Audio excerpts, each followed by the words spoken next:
आज़ादी का अमृत महोत्सव ਨੂੰ ਸਮਰਪਿਤ ਆਜ਼ਾਦੀ का सफ़र तहत ਅਸੀਂ ਦੇਸ਼ ਦੀ ਆਜ਼ਾਦੀ 'ਚ ਯੋਗਦਾਨ ਪਾਉਣ ਵਾਲੇ ਵੱਖ-ਵੱਖ ਆਜ਼ਾਦੀ ਸੰਗਰਾਮੀਆਂ ਦੇ ਜੀਵਨ ਦੇ ਪਹਿਲੂਆਂ ਤੋਂ ਤੁਹਾਨੂੰ ਜਾਣੂ ਕਰਵਾਉਂਦੇ ਹਾਂ।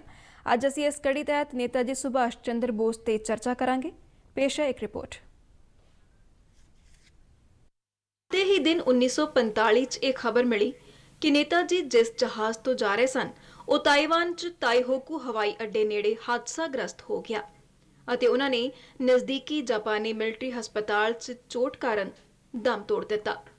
ਸੁਭਾਸ਼ ਚੰਦਰ ਬੋਸ ਨੂੰ ਪਿਆਰ ਨਾਲ ਨੇਤਾ ਜੀ ਕਿਹਾ ਜਾਂਦਾ ਸੀ। ਉਹਨਾਂ ਦਾ ਜਨਮ 23 ਜਨਵਰੀ 1897 ਚ ਕਟਕ 'ਚ ਹੋਇਆ। ਉਹਨਾਂ ਕਲਕੱਤਾ ਯੂਨੀਵਰਸਿਟੀ ਤੋਂ 1919 ਚ ਗ੍ਰੈਜੂਏਸ਼ਨ ਕੀਤੀ ਅਤੇ 1921 ਚ ਇੰਡੀਅਨ ਸਿਵਲ ਸਰਵਿਸਿਜ਼ ਪ੍ਰੀਖਿਆ ਪਾਸ ਕੀਤੀ। ਕਿਹਾ ਜਾਂਦਾ ਹੈ ਕਿ ਸ਼ੇਰ ਨੂੰ ਲੰਬੇ ਸਮੇਂ ਤੱਕ ਪਿੰਜਰੇ 'ਚ ਕੈਦ ਨਹੀਂ ਰੱਖਿਆ ਜਾ ਸਕਦਾ। ਆਜ਼ਾਦ ਖਿਆਲਾਂ ਦੀ ਸੁਭਾਸ਼ ਚੰਦਰ ਬੋਸ ਨੇ ਚਿਤਰੰਜਨ ਦਾਸ ਤੋਂ ਪ੍ਰਭਾਵਿਤ ਹੋ ਕੇ ਸਿਵਲ ਸੇਵਾਵਾਂ ਤੋਂ ਅਸਤੀਫਾ ਦੇ ਦਿੱਤਾ। ਸੁਭਾਸ਼ ਚੰਦਰ ਬੋਸ ਨੇ ਅੰਗਰੇਜ਼ਾਂ ਦੀ ਗੁਲਾਮੀ ਦੀ ਬਜਾਏ ਆਪਣੇ ਦੇਸ਼ ਦੀ ਆਜ਼ਾਦੀ ਲਈ ਕੰਮ ਕਰਨ ਦਾ ਰਸਤਾ ਚੁਣਿਆ। ਬੋਸ ਨੇ ਸਵਰਾਜ ਦਾ ਸਮਰਥਨ ਕੀਤਾ। ਉਹਨਾਂ ਦਾ ਵਿਚਾਰ ਸੀ ਕਿ ਆਜ਼ਾਦੀ ਦਿੱਤੀ ਨਹੀਂ ਜਾਂਦੀ ਬਲਕਿ ਲਈ ਜਾਂਦੀ ਹੈ। ਇਸ ਲਈ ਉਹਨਾਂ ਨੇ ਆਪਣੀ ਮਾਤ ਭੂਮੀ ਨੂੰ ਵਿਦੇਸ਼ੀਆਂ ਦੇ ਚੰਗਲ ਤੋਂ ਮੁਕਤ ਕਰਾਉਣ ਦੀ ਰਣਨੀਤੀ ਬਣਾਈ। ਇਸ ਤੋਂ ਬਾਅਦ ਉਹਨਾਂ ਨੇ ਕਦੇ ਪਿੱਛੇ ਮੁੜ ਕੇ ਨਹੀਂ ਵੇਖਿਆ। 1939 ਚ ਦੂਜਾ ਵਿਸ਼ਵ ਯੁੱਧ ਸ਼ੁਰੂ ਹੋਣ ਤੋਂ ਬਾਅਦ ਨੇਤਾ ਜੀ ਨੇ ਜਨ ਅੰਦੋਲਨ ਸ਼ੁਰੂ ਕੀਤਾ। ਇਸ ਤਹਿਤ ਉਹਨਾਂ ਦੇਸ਼ ਭਰ ਦੇ ਲੋਕਾਂ ਨੂੰ ਇਕਜੁੱਟ ਕਰਨਾ ਸ਼ੁਰੂ ਕਰ ਦਿੱਤਾ। ਬੋਸ ਦੀ ਅਪੀਲ ਤੇ ਲੋਕਾਂ ਨੇ ਜ਼ਬਰਦਸਤ ਉਤਸ਼ਾਹ ਦਿਖਾਇਆ। ਇਸ ਲਈ ਅੰਗਰੇਜ਼ਾਂ ਨੇ ਉਹਨਾਂ ਨੂੰ ਤੁਰੰਤ ਗ੍ਰਿਫਤਾਰ ਕਰ ਲਿਆ। ਉਹਨਾਂ ਨੂੰ ਘਰ 'ਚ ਨਜ਼ਰਬੰਦ ਕਰ ਦਿੱਤਾ ਗਿਆ। ਇਸ ਦੌਰਾਨ ਬੋਸ ਨੇ ਨਾਟਕੀ ਢੰਗ ਨਾਲ ਉੱਥੋਂ ਨਿਕਲਣ ਦੀ ਯੋਜਨਾ ਬਣਾਈ।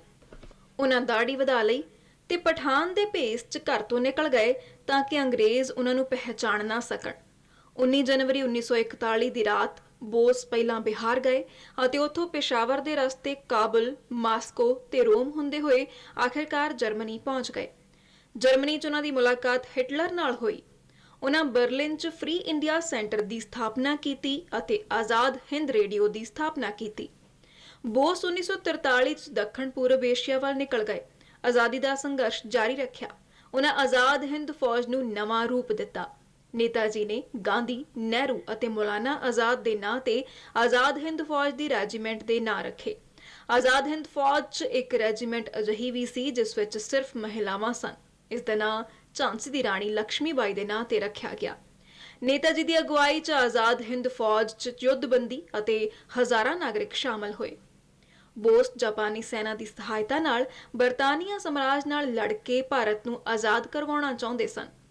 ਜਦ ਬਰਤਾਨਵੀ ਸੈਨਾ ਨੇ ਮਲੇਦੀਪ ਤੇ ਕਬਜ਼ਾ ਕਰ ਲਿਆ ਤਾਂ ਬੋਸ ਨੇ ਸਮਰਪਣ ਨਹੀਂ ਕਰਨ ਦਾ ਫੈਸਲਾ ਕੀਤਾ ਅਤੇ ਸੋਵੀਅਤ ਸੰਘ ਦੇ ਸਮਰਥਨ ਨਾਲ ਮਨਚੂਰੀਆ ਤੋਂ ਲੜਾਈ ਜਾਰੀ ਰੱਖਣ ਦੀ ਯੋਜਨਾ ਬਣਾਈ। ਮਨਚੂਰੀਆ ਜਾਂਦੇ ਸਮੇਂ ਹੀ ਉਹਨਾਂ ਦਾ ਜਹਾਜ਼ ਹਾਦਸਾਗ੍ਰਸਤ ਹੋ ਗਿਆ। ਸੁਭਾਸ਼ ਚੰਦਰ ਬੋਸ ਦੀ ਮੌਤ ਬਾਰੇ ਵਿਵਾਦ ਹੈ। ਜਿਸ ਜਾਪਾਨੀ ਜਹਾਜ਼ 'ਚ ਨੇਤਾ ਜੀ ਸਵਾਰ ਸਨ ਉਹ 18 ਅਗਸਤ 1945 ਨੂੰ ਹਾਦਸਾਗ੍ਰਸਤ ਹੋ ਗਿਆ ਅਤੇ ਕਿਹਾ ਜਾਂਦਾ ਹੈ ਕਿ ਉਸ 'ਚ ਲੱਗੀ ਅੱਗ ਕਾਰਨ ਬੋਸ ਵੀ ਜਲ ਗਏ ਸਨ ਤੇ ਨਜ਼ਦੀਕੀ ਜਾਪਾਨੀ ਹਸਪਤਾਲ 'ਚ ਉਹਨਾਂ ਦਾ ਦੇਹਾਂਤ ਹੋ ਗਿਆ। ਮੰਨਿਆ ਜਾਂਦਾ ਹੈ ਕਿ ਉਹਨਾਂ ਦਾ ਅੰਤਿਮ ਸੰਸਕਾਰ ਕੀਤਾ ਗਿਆ ਅਤੇ ਉਹਨਾਂ ਦੀਆਂ ਅਸਥੀਆਂ ਟੋਕੀਓ ਦੇ ਰੇਕੋਜੀ ਮੰਦਿਰ 'ਚ ਰੱਖੀਆਂ ਗਈਆਂ ਨੇ। ਹਾਲਾਂਕਿ ਇਸ ਬਾਰੇ ਵੀ ਵਿਵਾਦ ਹੈ ਕਿ ਮੰਦਿਰ 'ਚ ਰੱਖੀਆਂ ਅਸਥੀਆਂ ਨੇਤਾ ਜੀ ਦੀਆਂ ਹਨ ਜਾਂ ਨਹੀਂ। ਇਸ ਦੇ ਕਾਰਨ ਕਈ ਤਰ੍ਹਾਂ ਦੀਆਂ ਧਾਰਨਾਵਾਂ ਬਣੀਆਂ ਅਤੇ ਮੰਨਿਆ ਗਿਆ ਕਿ ਸ਼ਾਇਦ ਬੋਸ ਇਸ ਹਾਦਸੇ 'ਚ ਬਚ ਗਏ ਹੋਣ। ਗਾਂਧੀ ਜੀ ਨੇ ਬੋਸ ਨੂੰ ਦੇਸ਼ ਭਗਤਾਂ ਦਾ ਦੇਸ਼ ਭਗਤ ਕਿਹਾ ਸੀ। ਸੱਚਾਈ ਕੁਝ ਵੀ ਹੋਵੇ ਪਰ ਨੇਤਾ ਜੀ ਦੀ ਆਵਾਜ਼ ਅੱਜ ਵੀ ਲੋਕਾਂ ਦੇ ਦਿਲਾਂ ਵਿੱਚ ਦੇਸ਼ ਭਗਤੀ ਦਾ ਸੰਚਾਰ ਕਰ ਦਿੰਦੀ ਹੈ।